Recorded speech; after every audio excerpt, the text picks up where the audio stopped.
The latest version of the remixed Google Camera app for non-Pixel smartphones includes the Pixel 2 Portrait mode. This mode takes advantage of the intelligence of your phone's processor and the image processing unit of your phone to capture the theme and blur everything else. This portrait mode works very similar to the latest version of the EOS portrait mode for iPhone 8 and iPhone X. It has been discovered that more than one part of the Google Camera application improves the photos of both old smartphones with new software and new smartphones with low-end specifications.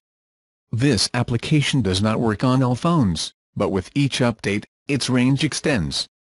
This version of the application includes several of the new features of the application, such as facial retouching and moving photos, which most users will never touch. The portrait mode in this application is one to pay attention to. In this mode, the last chance of every terrible photographer is to be a little better, or to imitate their way in photographic history books.